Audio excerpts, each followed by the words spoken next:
Hoy vamos a hablar sobre imagen y verdad, un tema que relaciona la producción, la creación del audiovisual, del cine, del vídeo, sobre todo relacionado con esa especie de nuevo vecino que se llama la inteligencia artificial.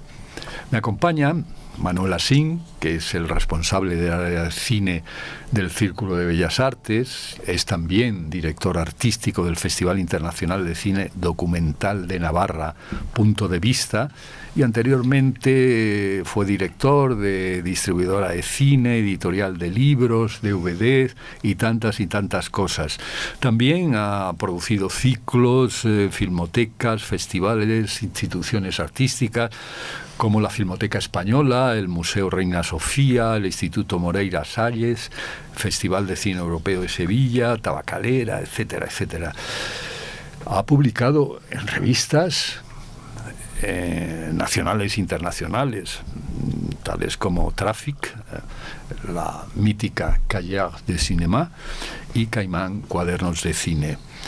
Y también ha editado libros sobre cines tan añorados por algunos como Jean-Marie Strop y Daniel Huguet.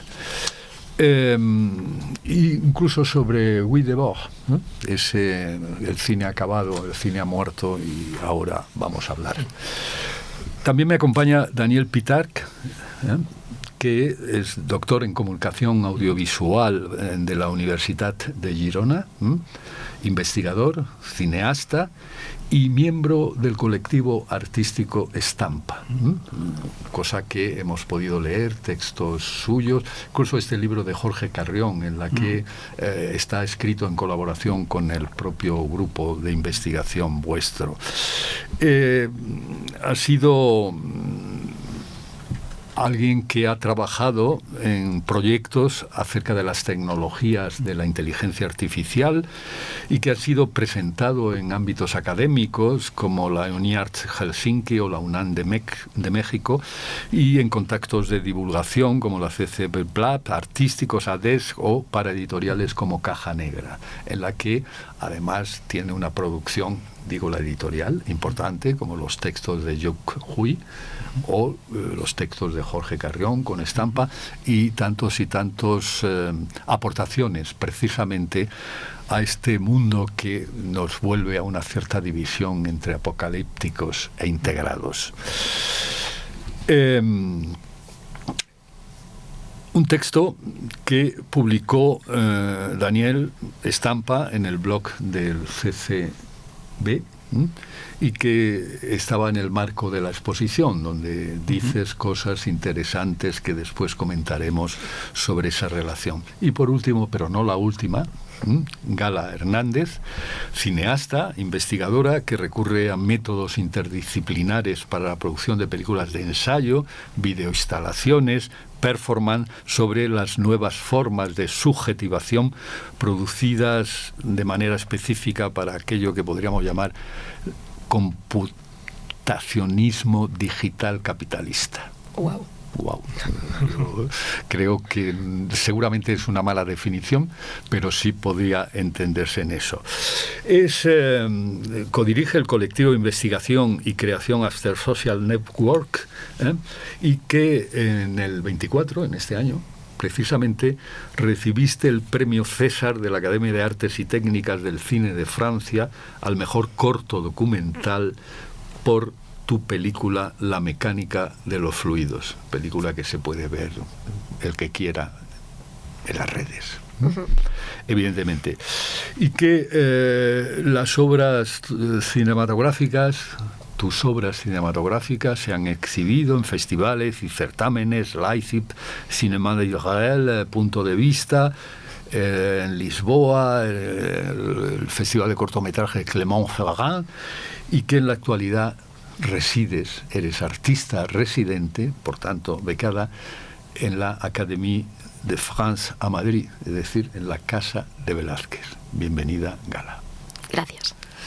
Bien, para empezar, no se me ocurre nada mejor que precisamente creo que estoy en una tertulia más cercana de la integración que del apocalipsis, porque toda vez que os habéis aproximado en vuestros procesos creativos o teóricos a una visión más hacia el interior de la inteligencia, esa inteligencia artificial, además, que para centrarnos un poco desde el Deep Blue, en la que, alimentada por los Big Data del ajedrez, fue capaz de llegar a una perfección en que ganaron incluso a Kasparov, hasta el AlphaGo, en el que se produce una inversión, un cambio importante en la inteligencia artificial, porque ya no es el Big Data que se le suministra, sino que la inteligencia artificial, la llamada inteligencia artificial, empieza a funcionar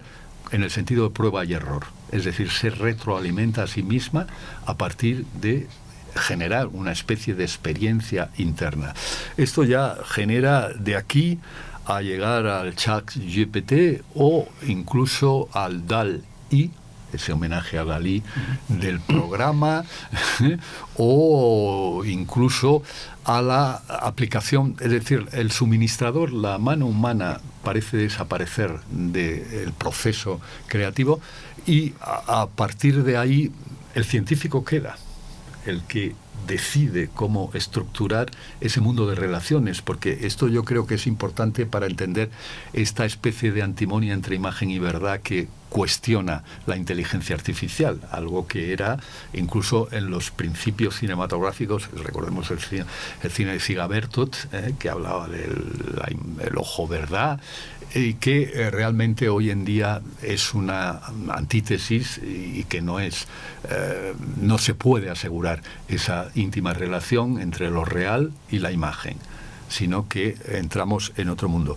Pero que además realmente introduce una serie de posibles facilidades o apropiaciones de ese sistema para la propia creación audiovisual, y también produce amenazas, porque recordemos que la huelga de guionistas en Hollywood hace aproximadamente casi 2 años está originada, entre otra serie de factores, por la oposición a lo que supone la aplicación de la inteligencia artificial al ámbito del guión y, por tanto, de la producción cinematográfica.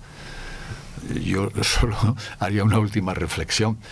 Hay series que realmente no encuentro ninguna diferencia en que lo que puede producir la inteligencia artificial y lo que nos ofrecen los guionistas en esas series. Pero, en fin, os invito ya a hablar sobre estos temas. Bueno, se han dicho tantas cosas interesantes y posibles puertas de entrada. A lo mejor una que podemos tomar, ¿no? No sé qué les parecerá a Gala y a Daniel, precisamente a propósito de esta cuestión sobre la imagen y la verdad que señalaba Juan Miguel. Claro, evidentemente la fotografía y el cine, el cinematógrafo, son hitos, digamos, en lo que podemos considerar la cultura visual, ¿no? Por salir incluso del ámbito pues, del cine, de las imágenes, de la fotografía en sí, sino la cultura visual como algo que integraría todo y que también iría más allá de las expresiones artísticas para englobar también otro tipo de expresiones visuales. La fotografía y el cine fueron grandes disrupciones en su momento también, ¿no? Justamente citabas a Bertov, ¿no? Se podría citar también a otros teóricos de esos primeros momentos del cine, ¿no? Como por ejemplo Jan Epstein, del que además Daniel conoce muy bien y ha estudiado muy a fondo, que hacen una lectura muy interesante, ¿no? De cómo el cine, yo diría en el caso de Bertov y Epstein, es una tecnología que tiene un efecto de potenciación de las capacidades audiovisuales, podríamos decir, humanas, en unos casos de potenciación, en otros casos de complemento, en otros casos incluso podría llegar a ser de sustitución, ¿no? de las capacidades audiovisuales humanas, ¿no? que en el caso de la fotografía un poco antes incluso, en esos mismos años, es parecido, ¿no? O sea, Moholy-Nagy, cómo reacciona a las imágenes científicas, a los rayos X, por ejemplo, que aparecen en ese momento, y ya sabemos pues como toda la fertilidad que ha venido a partir de ahí, ¿no? Yo creo que la inteligencia artificial verdaderamente supone, ya veremos cómo evoluciona, ¿no? Pero a día de hoy supone una disrupción prácticamente igual. O sea, hay que entenderla en los últimos... Es muy reciente, son 10 años, 15 años. Digamos, de las últimas aplicaciones. Por supuesto, la historia de la inteligencia artificial, como decías, Juan Miguel, también viene de más atrás, ¿no? En mediados de los años 50 aproximadamente, pero... en el punto en el que estamos ahora, en lo que afecta al audiovisual, que entiendo que es de lo que estamos hablando sobre todo hoy aquí, es de ese impacto. Ahora, ubicarse en ese mundo, en ese concepto amplísimo de inteligencia artificial ya es más delicado y creo que va a ser muy interesante irlo haciendo en los próximos minutos. Yo quisiera, un poco responder a esto y a esta idea de que cualquier revolución tecnológica o técnica, ¿no?, en la historia de los medios siempre suscita temores, miedos. La inteligencia artificial se ha criticado muchísimo y se critica un poco, yo creo, una de las principales críticas que se le hacen es esta idea de que va a significar una especie de borrado de las fronteras entre verdad y mentira. Está en la era de la posverdad, es decir, este peligro de tomar imágenes falsas por verdaderas y lo que todo esto conlleva, ¿no? En la era pues también de la desinformación, de las fake news, etcétera. Yo me gustaría interrogar un poco, y quizá a vosotros os lanzo la pregunta, ¿qué es la verdad?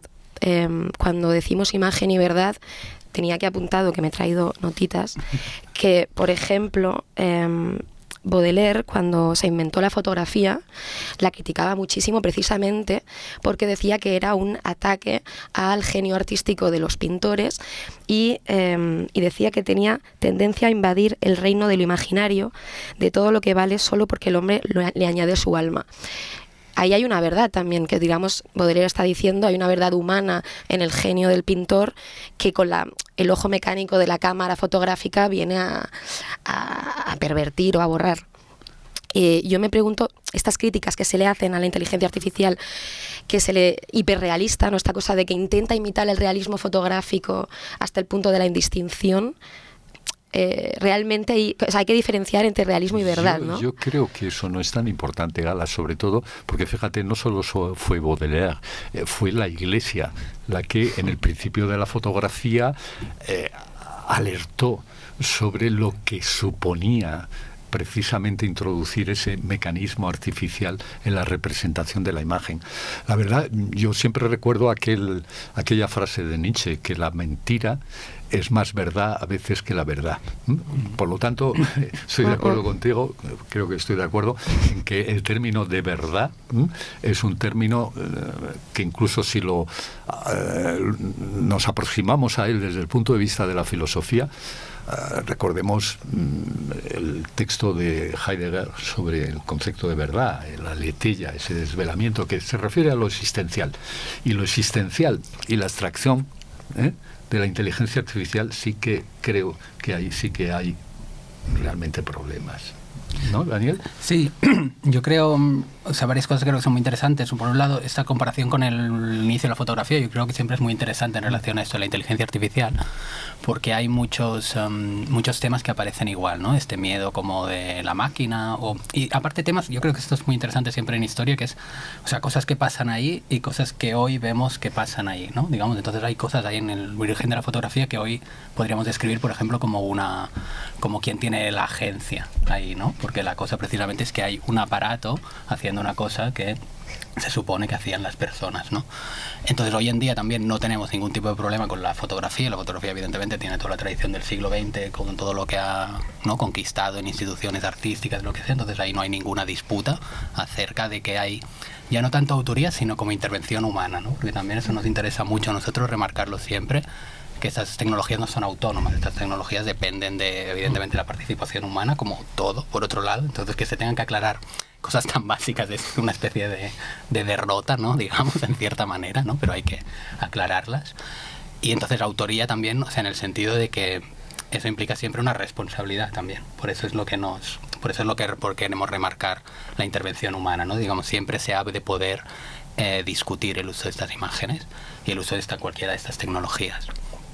Y luego, claro, yo diría también, desde este punto de vista histórico, también muy interesante, creo, es cómo las cosas actuales te reorganizan el pasado, ¿no? Entonces también es verdad que ante esta conciencia que tenemos hoy ahora todos, ¿no? Igual con eso del deepfake y todo de la falsedad de las imágenes o de dónde viene el significado de la imagen, que no viene de sí, sino que viene del contexto, ¿no? Que dónde lo pones, ¿no? Digamos, esto es algo que siempre ha sucedido en la historia de las imágenes, ¿no? Lo que pasa es que igual el paradigma principal era otro, o igual no éramos tan conscientes. Entonces esto también yo creo que es algo interesante, como en todo, digamos, es utilizar las cosas. Entonces una manera de utilizar estas tecnologías, que no son solo la tecnología, sino del discurso sobre esa tecnología, también es de esto, ¿no? Para darnos cuenta de cosas de la sociedad, de las propias imágenes en sí. Sí, me interesa sobre todo que pensemos, y sobre todo vosotros y vosotras, que tenéis experiencia, en cómo es el proceso creativo en relación con la inteligencia artificial, porque hay una cuestión básica en este tema que podríamos llamar objeto digital, según yo tengo dudas en la denominación de objeto, sobre todo porque es un mundo relacional. Son estructuras relacionales. Es decir, no podemos hablar de una máquina como el objeto técnico, sino es otra cosa. Pero claro, básicamente entiendo que las reglas de comportamiento de la inteligencia artificial es una lógica de sintaxis, es lógica formal.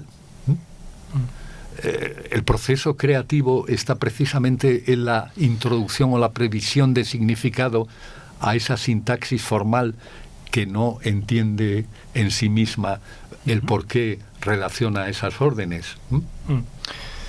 Bueno, yo creo que eso abre incluso a un tema, claro, que es de fondo, que es muy general, pero que es, yo creo, muy importante, que es que tiene que ver como con, yo diría, psicología cognitiva o algo así. O sea, la hipótesis de que el cerebro esencialmente podría funcionar como una computadora, ¿no?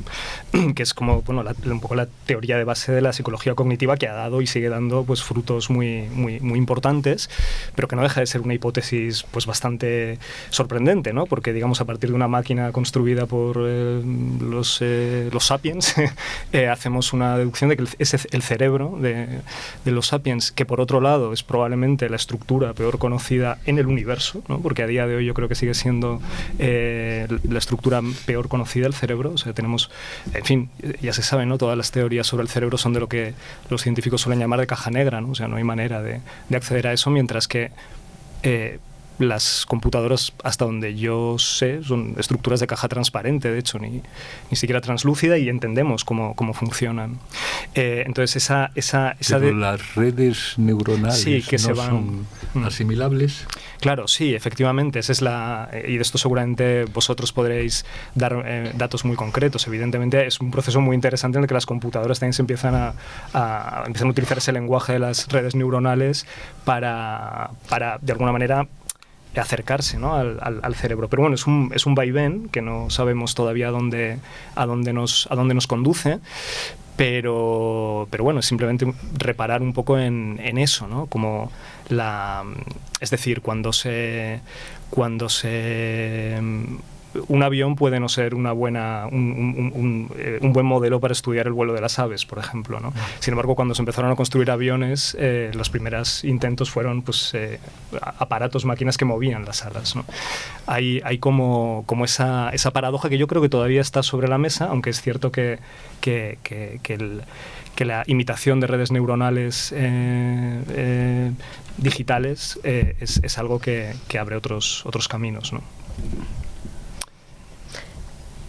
No sé si estoy de acuerdo en lo de la transparencia de la máquina del todo, en el sentido de que el nivel de complejización de las operaciones matemáticas y estadísticas que suceden en el momento en el que tú introduces un prompt en una inteligencia artificial es tan alto que siempre hay una parte muy grande de imprevisibilidad, o sea que tú no puedes prever exactamente el resultado. De ahí toda esta ciencia del prompt engineering, ¿no? De la ingeniería de prompts, o sea, de ir afinando la orden de búsqueda que le das a la máquina en el espacio latente.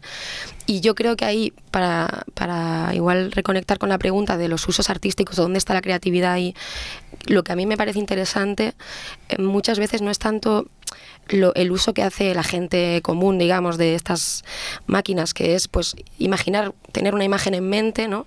Y ir a buscarla, o sea, ir a intentar forzar a la máquina que produzca la imagen que tú te estás imaginando, como si fuese, bueno, una orden, ¿no? Darle una instrucción.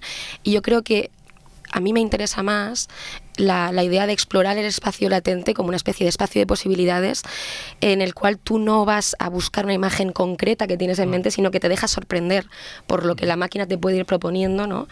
Y me parece que ahí hay muchos artistas que están explorando esto.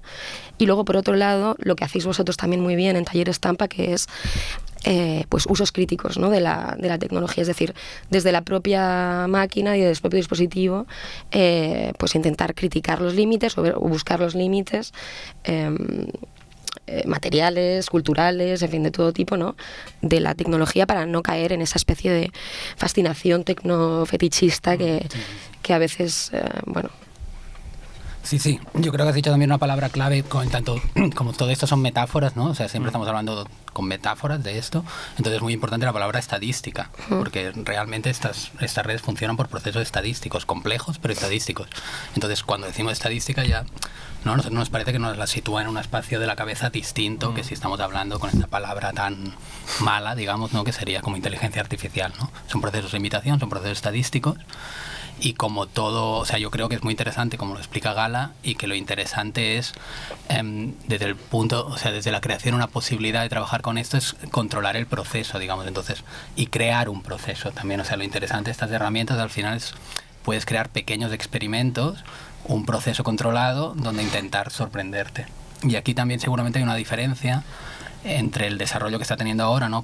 Hacia herramientas más industriales, que también hay esta cosa de que hoy en día ya esto no es solo una tecnología, sino que es una infraestructura. Nosotros nos gusta utilizar esta palabra para no olvidarlo, como lo es una infraestructura el mundo digital, ¿no? Entonces esto también es como importante, no mistificarlo, no convertirlo, ¿no? Ni en una subjetividad, ni en una tecnología, es una infraestructura esto.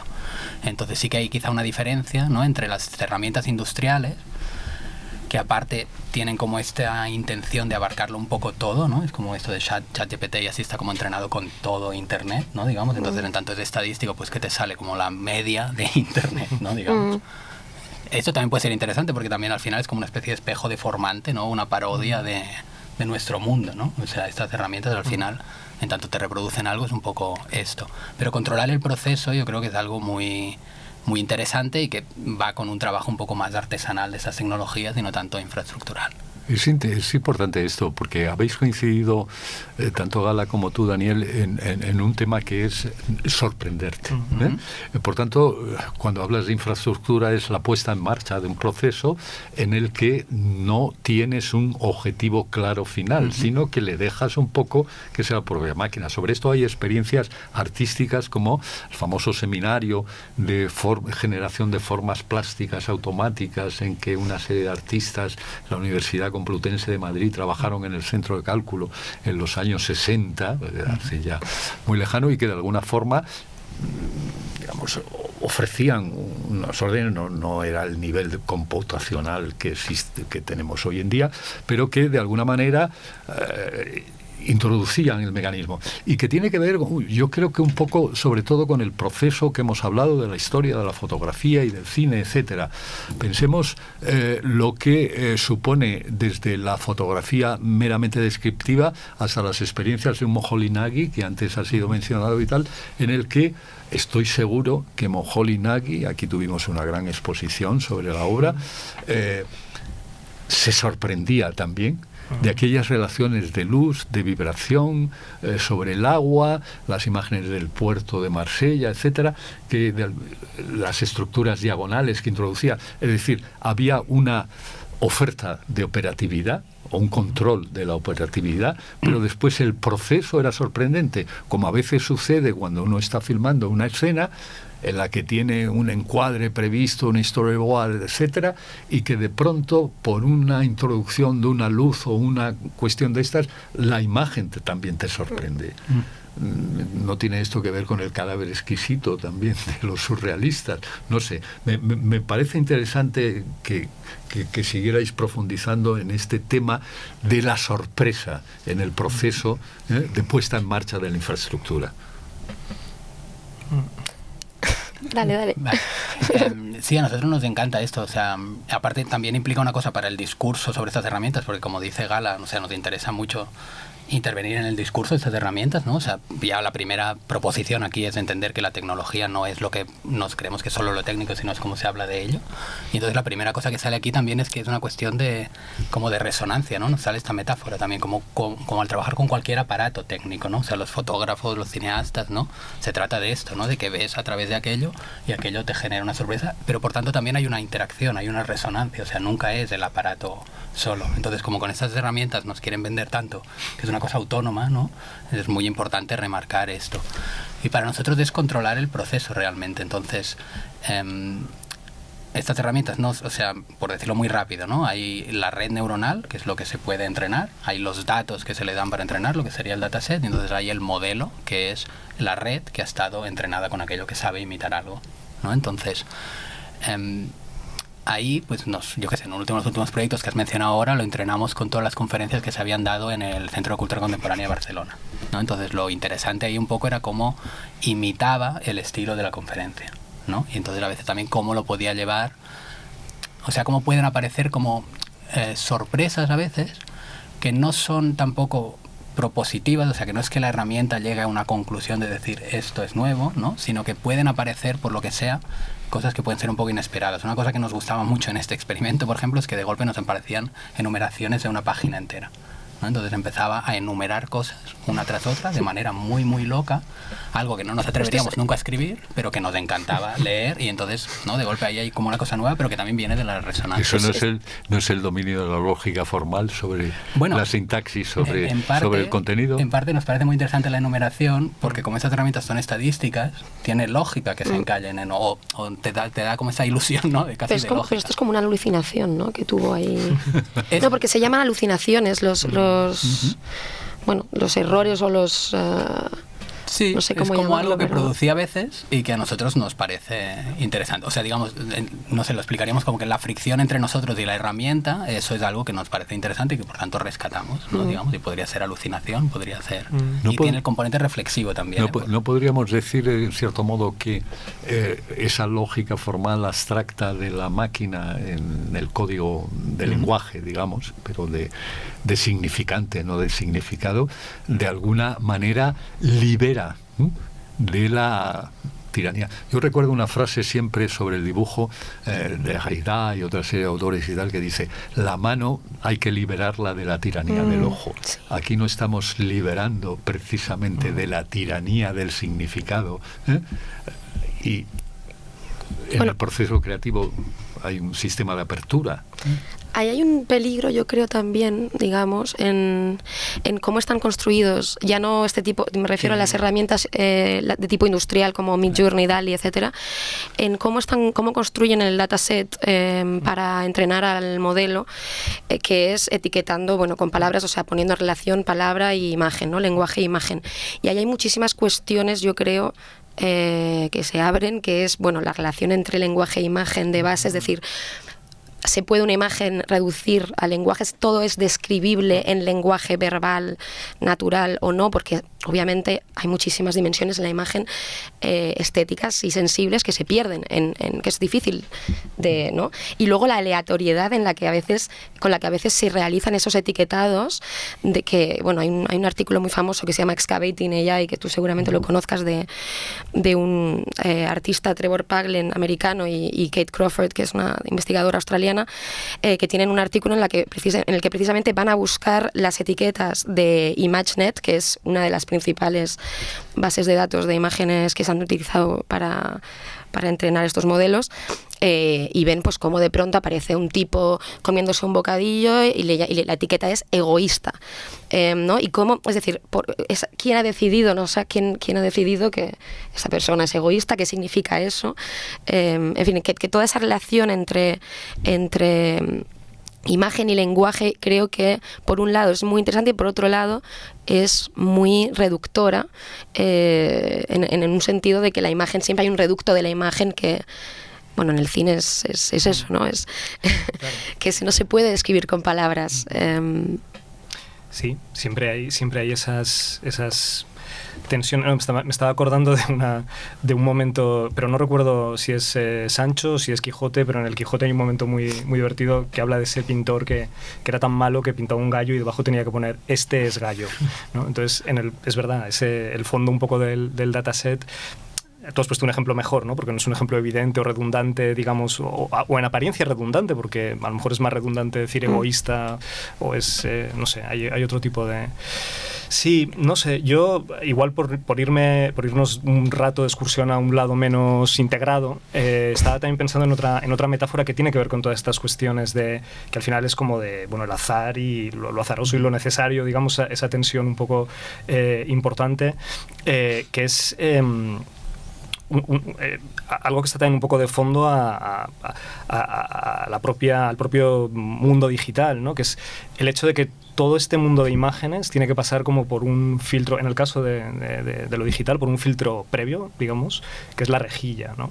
La rejilla de la imagen digital, que es una rejilla ortogonal, bueno, pues que tiene unas características determinadas, pero que es una rejilla y que es siempre la misma. Y para que todo esto sea posible, esas imágenes, para que sean computables, tienen que estar sometidas, digamos, a eso. A mí me parece que a nivel metafórico, aunque a lo mejor no sea más que una metáfora, es bonito pensar justamente también en un proceso analógico como la fotografía o el cine, tal vez todavía mejor, donde, ¿no? Los fotogramas o la fotografía fotoquímica se produce por una cristalización, un proceso químico de cristalización en reacción a la luz, que lo que produce pues está muy lejos de ser una rejilla, ¿no? Es algo como fractal, azaroso. Estos cristales en cada fotograma están configurados de manera completamente distinta, impredecible, y es la base sobre la que se forma la imagen.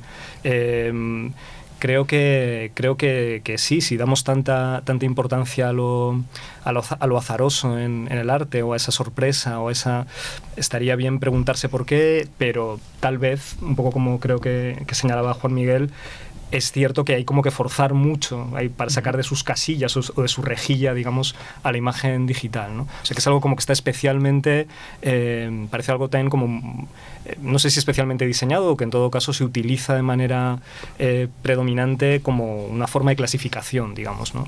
Tanto que las imágenes fotoquímicas a su vez se traducen a imágenes digitales y además, en cierto modo, o tradicionalmente eso se ha venido a considerar una especie de reducción, ¿no? También hay como un aspecto de hay que reducir la complejidad de la imagen fotoquímica para hacerla encajar en la rejilla digital.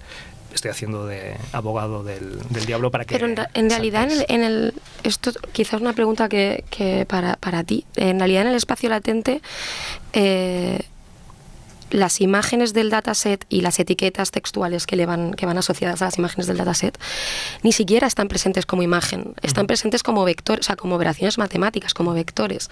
Entonces ya ni siquiera estamos hablando, o sea, a veces yo creo que la gente en el imaginario colectivo se imagina que el espacio latente es como una especie de constelación de imágenes una al lado de la otra, pero el espacio latente son cifras, o sea, son vectores matemáticos. Bit.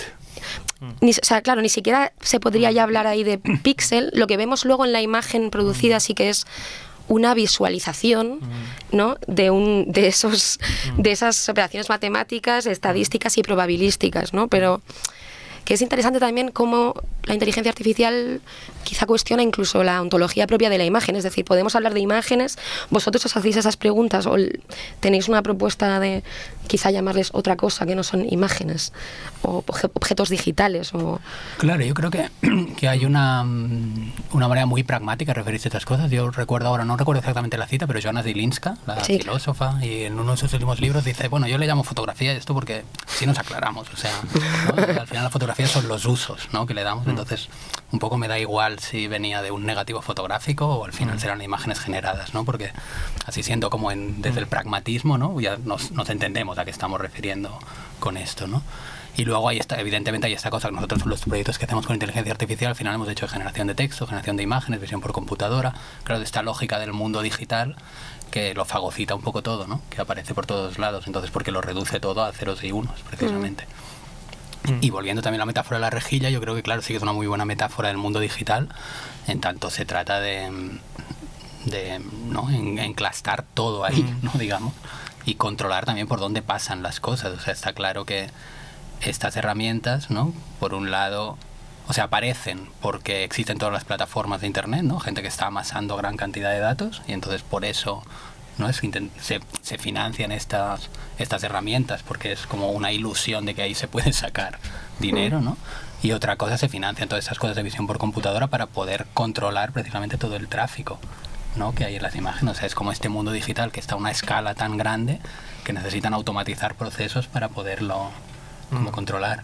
Nos gusta mucho también a veces como lo que podrían ser casi como lapsus linguae de la industria un poco, ¿no? Entonces uno que se nos ocurre muchas veces es esa metáfora que había al principio de Internet de la autopista de la información, ¿no?, que es una metáfora que claro, la utilizaban para decir, ¿no?, esto va súper rápido, esto es genial, y en realidad una autopista es un sitio horrible, ¿no? O sea, no puedes ir donde quieres, está hipercontrolado, ¿no?, te has de parar donde te has de parar, el consumo es la cosa más controlada que hay y olvídate de ir donde tú quieras, o sea, entonces es como un muy buen lapsus linguae, yo creo, del mundo digital, ¿no? Realmente es una autopista, pero en el peor sentido. Bueno, no sé qué buen sentido tiene una autopista. Una autopista casi ninguno. No, pero entonces la creatividad en relación es, digamos, abrir caminos en la autopista o generar confusiones en la autopista o apertura. Es decir, las autopistas acabaron con los pequeños comercios de comidas que había cuando se pasaba por poblaciones, etcétera, y de alguna manera podemos decir que lo que introducimos desde fuera en el proceso, lo que introducís, el proceso creativo intenta superar ese carácter condicionante de la autopista.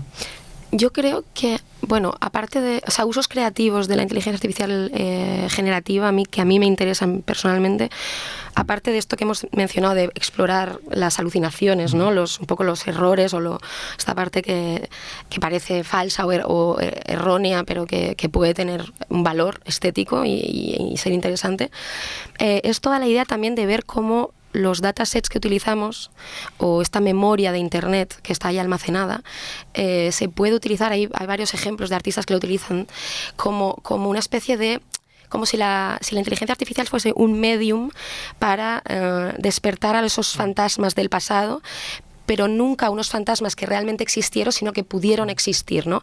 Entonces hay varios ejemplos de eso, pues de artistas que están intentando, por ejemplo, generar falsos archivos históricos, ¿no?, de pasados que por cuestiones políticas, históricas, culturales, etcétera, no se registraron, no hay imágenes manquantes, ¿no?, imágenes que faltan, y que con las imágenes que sí que tenemos, a partir de las que sí que tenemos, generar esos archivos que faltan, ¿no?, de minorías, reescribir la historia, ¿no?, un poco a través de la inteligencia artificial. A mí eso me interesa mucho.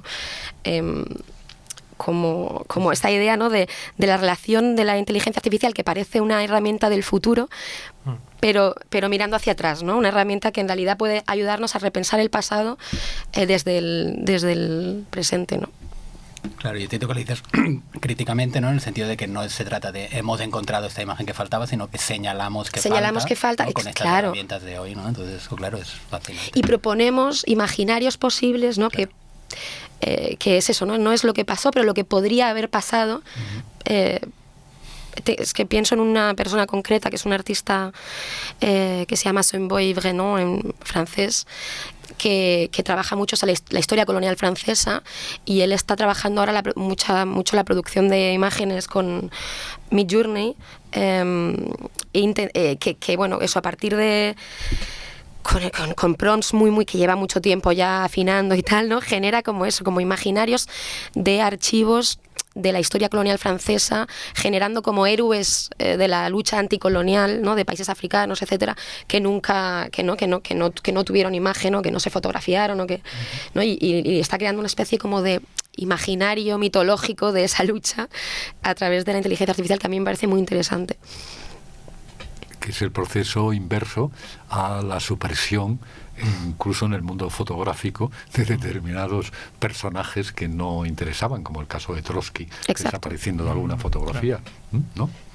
Sí, exacto. Es como ir a llenar los huecos de los archivos, ¿no? Con IA. Y eso me parece uno de los posibles usos. Y todo lo que tiene que ver, yo creo, en general con la generación de imágenes imposibles, ¿no? Que esto...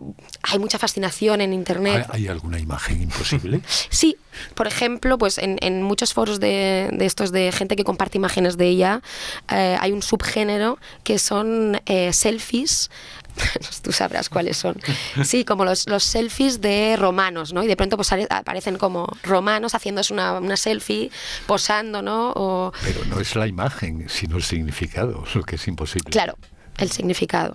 El significado, lo que representa, ¿no? El contenido. Y creo que ahí es otra de las potencialidades posibles de esas herramientas, que es ir a buscar, pues eso, anacronismos o imágenes que nunca podrían, ¿no? La selfie del fin del mundo. Hay otro género que es como, bueno. De hecho, igual esto conecta con otra cuestión que seguramente también es interesante, que es cómo todas estas imágenes, ¿no? de las que estamos hablando, son imágenes que derivan necesariamente de otras imágenes. Quizá la pregunta es, ¿hay alguna imagen también que no derive de otra imagen? Pero bueno, en este sentido además amplio, no de imagen icónica, sino de imagen también como conexión o como relación. Pero bueno, el hecho es que es muy así, o sea, aquí es como que de manera, no sé cómo decir, literal, son imágenes que tienen como un fondo, ¿no? que trabajan con un fondo de imágenes previas. Entonces, yo lo digo más como pregunta. Son imágenes de imágenes, claro. Son imágenes de imágenes. Sí. Y no sé si eso es algo también como intrínseco a la creación, como es de lo que estamos hablando, no usos creativos, o al arte, si queremos utilizar palabras así también por motivos prácticos. Sí. O sea, si realmente estamos hablando de un aspecto acotado, que lo que es esa producción de imágenes, o si es algo que recubre lo que es la práctica artística en sí misma. O sea... Pero, Manuel, eso es un proceso análogo y transversal en todo el proceso creativo. Por ejemplo, en arquitectura, los arquitectos decimos, no hay ningún proyecto que no tenga 1000 proyectos detrás. Es decir, que realmente aquí lo que tenemos es una infraestructura, como dice Daniel, que te facilita precisamente la recomposición o la reutilización de imágenes fragmentarias, completas, etcétera, que de alguna manera es análoga, es un proceso análogo al que tenemos siempre que hacemos un proceso creativo. No hay ningún pintor, a pesar de que ahora digo, no, yo es que no me interesa, no conozco a Del Quirico, no conozco a Rothko, no conozco y tal, claro. Sí, pero claro, cuando vemos su pintura decimos, hombre, da igual. Ahí está. Mejor que los hubieras conocido. Ahí está. ¿No? ¿Nos parece? Sobre todo yo os iba a hacer una... El otro día leí un artículo en La Vanguardia que hablaba de la posibilidad de los derechos de autor de la inteligencia artificial. Esto me pareció una majadería alucinante. Sobre todo porque estáis hablando precisamente de la empatía en el proceso creativo con la inteligencia artificial. Es decir, yo no sé si estamos llegando a aquella especie de paradoja en que se reconocieron los derechos de autor al mono que utilizaba la cámara para fotografiarse. ¿Lo recordáis? Fue un hecho específico en este tema tan complejo de los derechos de autor, de tal, no sé qué, se le reconoció a, no sé si era un gorila o un mono corriente y tal, que tenía los derechos de autor, le correspondían a él. ¿Pensáis de alguna manera que de alguna manera la inteligencia artificial podrá exigir derechos de autor? Pero eso sería como reconocerle a a una fotografía, a una cámara fotográfica, la propiedad intelectual de las imágenes que produce. Eso no tiene sentido. O sea, la propiedad intelectual es de la persona que está usando esa herramienta. Yo sí estoy de acuerdo con que hay una parte de autoría de la persona que genera el prompt y que produce esa imagen. Obviamente lo que no se puede es hacer algo, digamos, personalizar a la herramienta y darle, bueno, que es un poco lo que darle una entidad jurídica, como se reconoce los derechos de un río en el Amazonas como gesto simbólico ecologista, ¿no? Sería un poco, me parece, pero que ese gesto obviamente me parece genial y lo defiendo, pero no le vamos a dar a Midjourney no sé si tú estás de acuerdo. No, pero... Totalmente. No, yo creo que lo interesante siempre en estos casos es situar las cosas en el espacio un poco expandido, ¿no? Digamos, entonces esta cosa de la autoría puede llevar a este peligro, ¿no? De mistificar la herramienta, ¿no? Otra cosa es los discursos sobre la autoría y cosas de estas, ¿no? De los nuevos materialismos, ¿no? Y de de que cualquier cosa es un trabajo en resonancia, es un trabajo con otras cosas, ¿no? Que tampoco hay que, evidentemente, caer en una cosa de la autoría como el autor ahí que ha estado, ¿no? Pensando y se le ha ocurrido algo solo. Ex nihilo, claro, sí. Pero no hay que...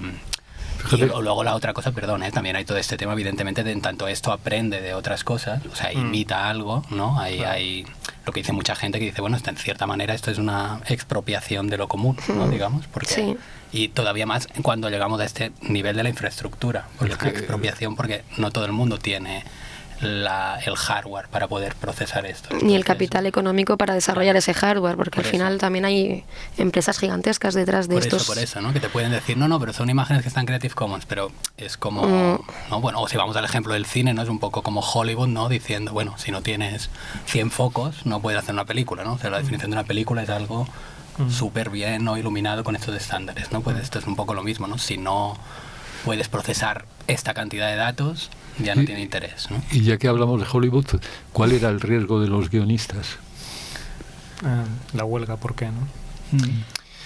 Respecto a la inteligencia artificial, me refiero. Yo lo sé. Es que iban a hacer la inteligencia artificial los guiones, podía hacerlo. Creo que ha habido prácticas que sí que se han llevado a cabo en procesos muy industrializados de producción, así como de salchichas en serie de guiones. Creo que sí que ha habido prácticas de primero dejar que una inteligencia artificial produzca el guión y únicamente utilizar a guionistas para correcciones posteriores o como modificaciones posteriores. Porque al final es una especie de optimización, o sea, si tú es lo que decíamos antes de la media estadística, si tú le introduces los guiones de 100 series similares que se parecen a la serie, que la 101 que tú quieres hacer, la máquina sí que es capaz de imitar eso de manera bastante sofisticada en realidad. El problema es es decir, construir una cultura, pues eso, mimética y redundante, pero... Creo de hecho que sí que estaban yendo tan lejos como a realmente hacer para este tipo de películas o series muchas veces, ¿no? Sí que estaban yendo al extremo de ya no utilizarlo ni siquiera como borrador. Yo creo que al acuerdo al que ha llegado el sindicato de guionistas justamente después de 100 y pico días de huelga, medio año casi, es a que se puede utilizar como borrador de manera además individual, pero a que las compañías no puedan obligar a utilizar la tecnología, que sea como una especie de decisión más individual, y bueno, y luego otras medidas como de control de la herramienta. Pero sí, pero es un poco volver a lo que decía Daniel, ¿no? O sea, que también hablamos de un tipo muy concreto de objeto, ¿no? O sea, no son todas las películas, son películas muy concretas que, bueno, pues que a lo mejor ahí sí, pero en otros lugares no. Sí, yo creo que hay esto también de que estas herramientas son procesos de automatización. Entonces también, incluso por volver a la metáfora de apocalípticos integrados, yo creo que aquí somos apocalípticos, de hecho, del sistema. Porque o sea, la cosa también es que lo que no hay que hacer es apocalíptico de una tecnología en concreto, porque aparte eso también es como una función social mala que cumple la innovación tecnológica, que es brillar, ¿no? Entonces nos despista y nos pensamos que, o sea, que se utilice inteligencia artificial ahí o no va a cambiar. Que lo que quiere el sistema es automatizar el máximo de cosas y estandarizar el máximo de cosas. Entonces, digamos, yo creo esto, que seríamos apocalípticos del sistema y que esto no hay que nunca dejar de verlo en el campo expandido. Porque esa también es una de las trampas de del sistema, ¿no? Pensar que si se le pone coto a OpenAI, pues ya está todo solucionado, ¿no? O sea, esto viene a las plataformas de internet, del mundo digital, de mil cosas que nos desvían la mirada un poco, ¿no? Y es un peligro, yo creo. Y no hay una resonancia precisamente con el empobrecimiento de las estructuras de los guiones de series, ¿eh? Es como llevar a la exacerbación aquel famoso texto de Propp sobre la estructura del cuento. Es decir, que todos los cuentos se podían reducir a una estructura lógica de 4 o 5 parámetros. De alguna manera no facilita precisamente el empobrecimiento de la estructura narrativa de las series el que la inteligencia artificial se lo apropie con toda tranquilidad. No es la inteligencia artificial, es quién está utilizando y de qué manera estamos utilizando la inteligencia artificial. Eso, yo es que soy muy materialista en ese sentido. O sea, no hay que caer en ese determinismo de que la tecnología produce unos usos. O sea, obviamente hay unos usos que es lo que la agencia que te da esa tecnología, las posibilidades que te da la tecnología, pero también es cómo la estamos utilizando, y hay seres humanos detrás que están generando esas herramientas y utilizándolas de esa manera que efectivamente pues produce unos imaginarios, no produce, confirma e insiste en unos imaginarios hegemónicos, canónicos, empobrecidos, pero también podemos tener ejemplos como Taller Estampa que buscan otra cosa, ¿no?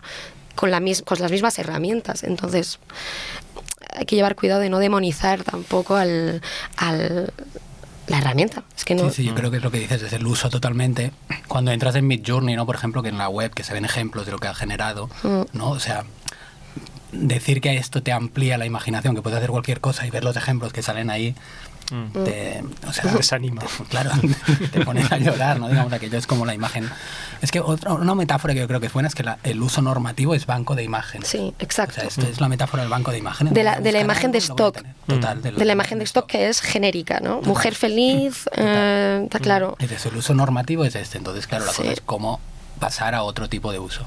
Pasar a otro tipo de uso, como más controles del proceso, como más controles las herramientas, es como más puedes pasar a otro tipo de uso. Sobre todo teniendo en cuenta aquella famosa frase de uno de estos pensadores que decía la inteligencia artificial puede relacionar la puesta del sol la salida del sol con el canto del gallo. El problema es que no sabe por qué. Claro. Y ahí introducimos el proceso del prompt del creativo, ¿no? Digo. Pero no es un problema que no sepa por qué, ¿no? En sí. Sí, es que no la mientras no caigamos tampoco en adjudicarle conciencia a la máquina, ¿no? Digo para mitificar esa posibilidad de conciencia de la máquina, esa posibilidad de autonomía creativa. No hay posibilidad de creación más que como un loro que puede reproducir una serie de sonidos que ha entendido, pero estoy seguro que el loro, cuando llama borracho a alguien porque lo ha oído, no es consciente de lo que le está diciendo, ¿no? Y no podemos hablar con el loro, aunque lo entendamos. Sí. Y aunque nos responda a determinados estímulos de sonido nuestro, digo yo. Sí, totalmente, siempre. Sí, es eso, ¿no? O sea, por ejemplo, en lo que es generación de texto es como estética de la recepción al máximo, ¿no? Es como sabes que ese texto no tiene intención, ¿no? Pero hay una cosa divertida a veces también que es que te das mucha cuenta también de lo que tú proyectas cuando lees, ¿no? El problema es si lo que estás proyectando cuando lees es que te piensas que hay una inteligencia, etc. Incluso en la simulación de diálogo que te produce a veces estos programas, ¿no? Esto se llama el efecto Eliza, que viene del primer chatbot. Exacto. Que, no, explícalo.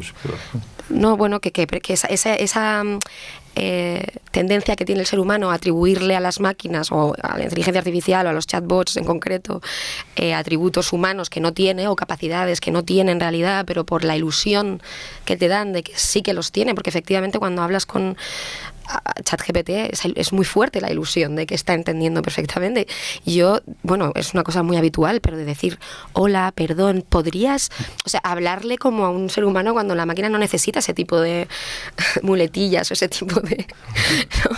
Y fíjate, Gala, me surgió en mi ordenador, que venía de aplicación ya una pequeña inteligencia artificial, que me dijo, estoy aquí para lo que necesites, pídemelo. Y le dije un whisky, y me dijo, eso no puedo. Bueno, entonces vamos a ver otra cosa, escríbeme un artículo sobre no sé qué. Entró en bucle con una palabra. Y le dije, no puedes estar repitiendo constantemente ese nombre. Y me dijo, es para darle mayor énfasis a la importancia. O sea que por algún momento yo podía creer que estaba hablando con alguien, ¿no? Y le dije, sí, pero así no se hace. Y entonces ella me dijo, bueno, vale, enséñame tú. Y dije, sí, hombre, gratis, te voy a enseñar. Bueno, el ELIZA Effect viene de un investigador del MIT, Joseph Eisenbaum se llamaba, creo, que inventó el primer chatbot y que se lo dejó a su secretaria como, mira, habla con él como para testear, y que cuenta esta famosa anécdota de que al cabo de un minuto la secretaria se giró y le dijo, perdona, ¿podrías dejarnos solos? O sea, podrías irte, ¿no?, de la sala. Porque de pronto empezó una conversación como muy íntima, ¿no? Y le dijo, ¿podrías...? Entonces él empezó a pensar en esta idea, ¿no? Pero claro, es toda una ilusión. Y en el caso de la imagen y del proceso creativo puede producirse también esta ilusión. ¿Daniel? Sí, ¿no? Porque es la ilusión es esta, ¿no? De atribuirle intención, significado a todo, y es como un deseo, ¿no?, digamos, que hay. Y, sí, aparte es que viene como, yo a veces me acuerdo también, hay esa novela, la de La Eva Futura, de Villiers de L'Isle-Adam, ¿no?, que es una novela de finales del siglo XIX, muy misógina, ¿no?, muy sobre la masculinidad. Y ahí, por ejemplo, construyeron un autómata, ¿no? Y ahí es que, si lo recuerdo bien, o sea, le graban todas las respuestas, el personaje sabe que están todas esas respuestas grabadas, y lo que le dice Edison es algo un poco así como, da igual, porque al final lo que tú vas a oír no es lo que tú quieras, ¿no? O sea, sabes que están limitadas las respuestas, ¿no? Pero lo importante es lo que tú proyectas, ¿no?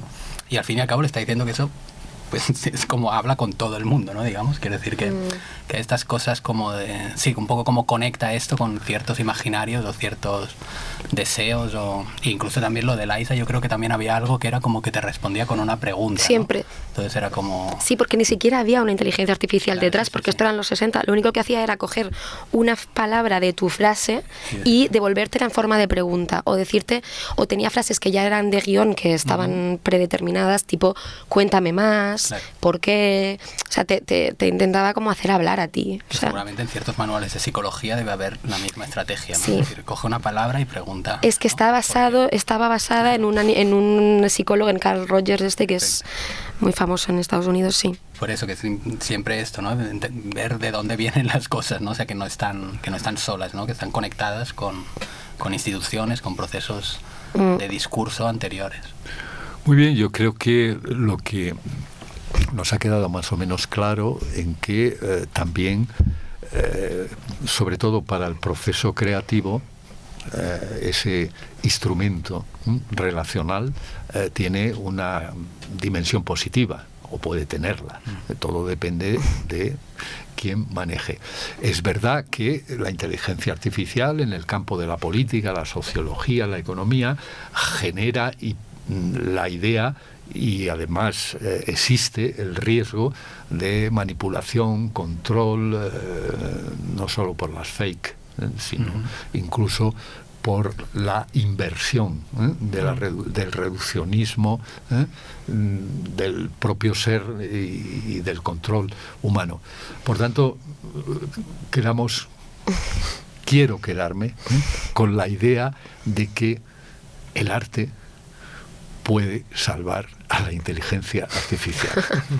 Y muchas gracias a vosotros por esta reunión tan fantástica. Muchas gracias.